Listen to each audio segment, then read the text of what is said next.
हाँ जी, today will start preparation in properties of K2Cr2O7। ठीक है, समझिएगा क्या है, इसके साथ में KMnO4 चलता है और वो KMnO4 बिल्कुल इसके जैसा ही होगा, एकदम सेम टू सेम पैरेलल। तो अगर आप ये समझ लोगे तो इसको उससे रिलेट करने में बहुत आसानी होगी। मैं बेसिक बात बता देता हूँ।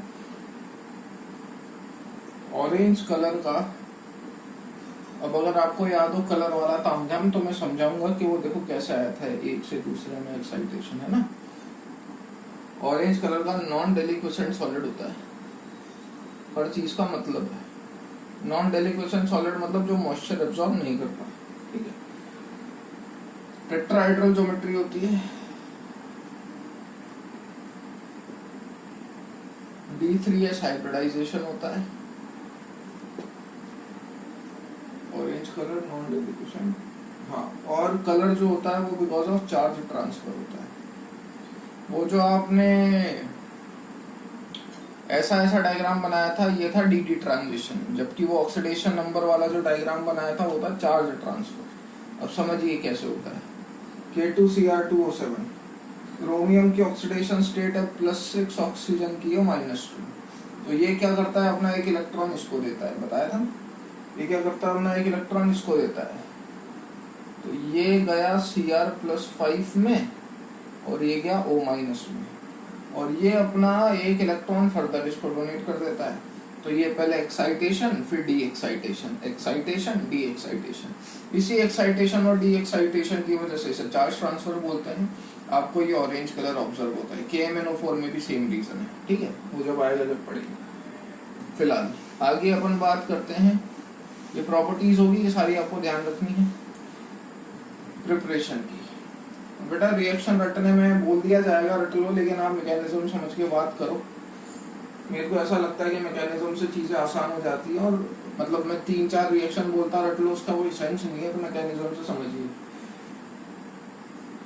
FeCr2O4 एक्चुअल में ये जो प्रिपेयर होता है, ये प्रिपेयर होता है किससे, क्रोमाइट ओर से। क्रोमाइट ओर होता है FeCr2O4 या फिर FeO.Cr2O3, मैं इसका यूज लूंगा। ठीक है, सेम बात है दोनों। होता क्या है, जो रिएक्शन है वो ये है, जो लोग आपको रटने की बोल देंगे। FeOCr2O3 Cr2O4 है की रिएक्शन आप करवा दो Na2CO3 in the presence of O2, वो आपको देगा Na2CrO4 + CO2 Fe2O3। Yellow colour का होता है ये ब्राउन सॉलिड है। ठीक, मैकेनिज्म समझो। एसिडिक मीडियम में भी रिएक्शन करवाएगा, फिर आगे जाके भी बहुत ज्यादा तामझाम है। फिर एट द एंड आपको K2Cr2O7 ऑब्टेन हो जाएगा। मैं बता देता हूँ कैसे। नोट्स में जो रिएक्शन दे रखी है वो यूं ही दे रखी है रटने वाली, आई कैसे वो समझ लें, वो ज्यादा आसान होगा, है ना। जैसे इसी की बता देता हूँ ये कैसे आई। मैं इसको तोड़ के लिख रहा हूँ FeO.Cr2O3। मैंने इन दोनों की रिएक्शन करवाई ऑक्सीजन के साथ, ये रहा ऑक्सीजन है। जब इसकी रिएक्शन करवाते हैं ऑक्सीजन के साथ तो ये बनता है Fe2O3, इसकी करवाते ये बनता है Cr2O3। ये है बेसिक इन नेचर, ये है एसिडिक इन नेचर। अब Na2CO3 की बात करोगे तो Na2CO3 सॉल्ट है, ठीक है ना। एसिड बेस तो है नहीं, H और OH तो दिख नहीं रहा, सॉल्ट है ये। किसका सॉल्ट है, स्ट्रॉन्ग बेस और वीक एसिड का। स्ट्रॉन्ग बेस कौन सा, NaOH, वीक एसिड कौन सा, H2CO3। तो it is a salt of strong base and weak acid. तो ओवरऑल बेस स्ट्रॉन्ग या एसिड वीक है तो overall solution will be basic. तो बेस की बेस के साथ तो रिएक्शन होनी नहीं, तो ये तो Na2CO3 के साथ रिएक्शन करेगा नहीं, तो आपको Fe2O3 मिलेगा। ये मेरा आ गया। Cr2O3 बेस के साथ, ये एसिडिक इन नेचर है, ओवरऑल आपका सॉल्ट जो है वो बेसिक है। ये रिएक्शन करता है इसके साथ और ये यहाँ से निकाल देता है CO2। यहाँ से जब आप CO3 से CO2 निकाल दोगे तो यहाँ पे क्या बचेगा, Na2O, उसको इसके साथ कंबाइन करके लिख दो Na2CrO4। ठीक है, Na2CrO4, ये आपका रिजल्टेंट प्रोडक्ट है, प्लस आपने क्या निकाल दिया CO2, यहाँ से CO2 निकाल देना और उसको इसके साथ कंबाइन कर देना, आपको ये डिजायर्ड प्रोडक्ट मिल जाएगा। अब इतनी आसान रिएक्शन है, ठीक है। अब समझिएगा, इतना तो मेरे को आ गया, ये मुझे मिल गया। आगे क्या होता है, ये जो Fe2O3 है इसको मैं पानी के साथ रिएक्ट करवाता हूँ।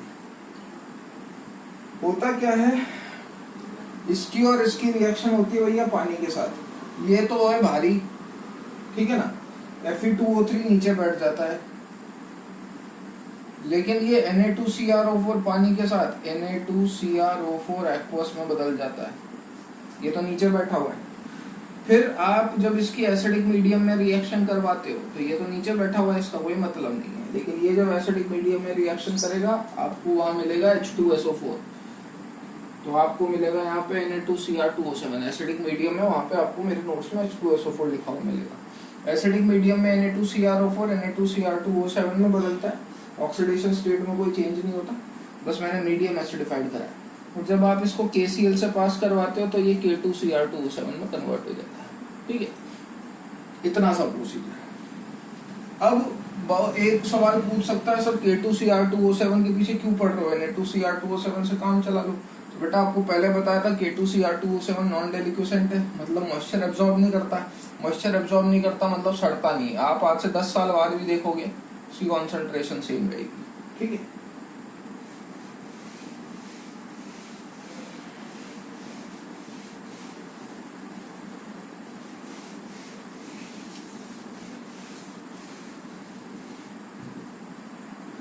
तो ये थोड़ा सा था इसके बारे में, K2Cr2O7 के बारे में। एक आधा इसका एक्शन ऑफ हीट भी आता है भैया। K2Cr2O7 को जब आप हीट करोगे तो ये टूटेगा K2CrO4 plus Cr2O3 plus O2। ये भी बता देता हूँ कैसे टूटा, रिएक्शन दे दी बस। Cr2O7 -2 की जब आप स्ट्रक्चर बनाओगे, double O O negative sorry Cr O negative double, ये K2Cr2O7 है ना, साथ ही है ना, 1 2 3 4 5 6 7। जब आप इसको हीट करते हो तो ये कुछ ऐसे टूटता है, यानी कि CrO4 अलग और CrO3 अलग। तो CrO4 अलग, K2CrO4 मिल गया। लेकिन आपका ये जो Cr2O3 होता है ये अनस्टेबल होता है, और ये फर्दर हीट जब आप इसको करते हो तो ये Cr2O3 और O2 में टूटता है। यहाँ से मिला आपको ये येलो कलर का होता है, ये ग्रीन कलर का सॉलिड होता है, ठीक है। तो ये आपको ध्यान रखना है एक। और दूसरा एक और चीज छोटी सी ध्यान रखनी, Cr2O7 2- plus 14H plus। Cr2O7 act as a very strong oxidizing agent, ठीक है। बात ध्यान रखना मेरी, मैं क्या कह रहा हूँ। 6 electron give Cr plus 3 plus 7H2 में वैलेंस करके लिख रखी है, ये ग्रीन कलर का होता है। अब ये काफी ज्यादा स्ट्रॉन्ग ऑक्सीडाइजिंग एजेंट की तरह रिएक्ट करता है। यहाँ पे जो आप लेते हो मीडियम, आपने जो H+ लिया है वो H+ सिर्फ 2 है, एक तो H2SO4 और एक HClO4। सवाल क्या उठता है, सवाल सुनें ध्यान से। HCl नहीं ले सकता मैं, जवाब दूंगा उसका भी क्यों। H2SO4, अरे ये ऑक्सीडाइजिंग एजेंट है, तो मैं अगर तुमसे पूछ लूँ ये किसकी तरह कर रहा हो तो आप लोग बहुत सारे बोलोगे रिड्यूसिंग एजेंट की तरह, गलत हो जाता है। रिड्यूसिंग एजेंट का मतलब क्या होता है, जो सामने वाले को रिड्यूस करे और खुद ऑक्सीडाइज हो। ऑक्सीडाइजिंग एजेंट का मतलब क्या होता है, जो सामने वाले को ऑक्सीडाइज करे खुद रिड्यूस हो। तो ये किस आपके अकॉर्डिंग किसके तरह एक्ट कर रहा है, रिड्यूसिंग एजेंट की तरह, मतलब ये खुद ऑक्सीडाइज होगा, सामने वाले को रिड्यूस करेगा। ऑक्सीडाइज होने का मतलब इंक्रीज इन चार्ज। यहाँ पे +6 है, ये +7 है। सल्फर +6 से ज्यादा शो नहीं कर सकता, क्लोरीन +7 से ज्यादा शो नहीं कर सकता, तो इसका ऑक्सीडेशन पॉसिबल नहीं है। यानी कि ये यहाँ पे सिर्फ किसकी तरह एक्ट कर रहे होंगे, ओनली एसिड। ये ऑक्सीडाइजिंग एजेंट की तरह एक्ट कर रहा होगा, लेकिन यहाँ रिड्यूसिंग एजेंट की तरह एक्ट नहीं कर रहे होंगे, ये सिर्फ एसिड की तरह एक्ट कर रहे होंगे। सिमिलरली यहाँ पे HCl क्यों लिया, क्योंकि HCl में क्लोरीन -1 में था, ये ऑक्सीडाइज हो सकता है, इससे ज्यादा वाले आपको मिल जाएंगे। क्लोरीन तो +7 तक शो कर सकता है ना, उससे ज्यादा नहीं शो कर सकता, लेकिन -1 से तो ज्यादा शो ही कर सकता है। +7 -1 से तो बड़ा ही है, तो उसकी तो +7 तक रेंज है, तो इसके बढ़ने के चांस है। मतलब HCl तो यहाँ पे रिड्यूसिंग एजेंट हो जाएगा, Cr2O7 यहाँ पे ऑक्सीडाइजिंग एजेंट हो जाएगा, लेकिन ये यहाँ पे सिर्फ एसिड की तरह ही काम करेंगे। ठीक है, तो ये Cr2O7 भैया क्या काम करता है, सामने वाले को रिड्यूस करने का, खुद को सामने वाले को ऑक्सीडाइज करने का और खुद को रिड्यूस करने का। एक्सेप्ट H2SO4 एंड HClO4, ये दो एक्सेप्शन ध्यान रखिएगा। फर्दर अगर मैं बोलूँ, ये एक लिस्ट बना रहा हूँ और वो लिस्ट KMnO4 के लिए भी वैलिड है, जैसा कि मैं आपको बोल चुका हूँ। तो ये किसको ऑक्सीडाइज कर सकता है और या फिर रिड्यूसिंग एजेंट सामने कौन कौन हो सकते हैं वो देख लीजिए।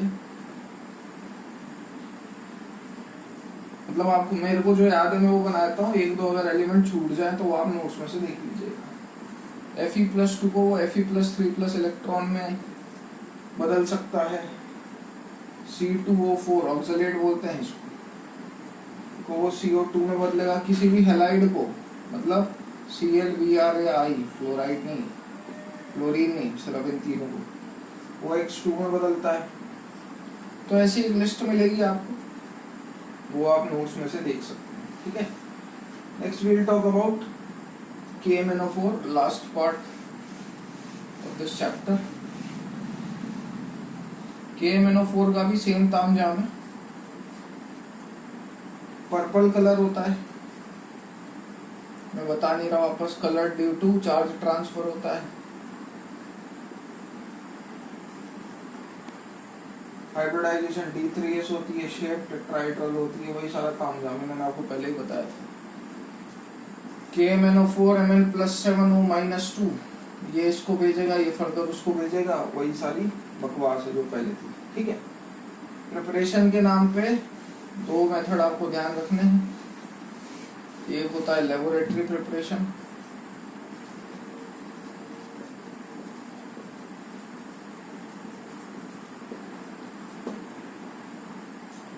लेबोरेटरी में Mn2+ की रिएक्शन आप करवा दो, H2O8 2- पर ऑक्सीडाइज सल्फेट आयन बोलते हैं इसको। ये आपको Mn+2 को ये बदल देगा MnO4- में, पिंक या पर्पल कलर का होता है ये, और H2O8 2- बदल जाएगा सल्फेट में। ठीक है, ये ध्यान रखिएगा। आज इतना ही रखते हैं, चलो मेरे पेन की इंक भी खत्म हो गई। So from here we'll continue in the next class. Next class में आपका चैप्टर खत्म।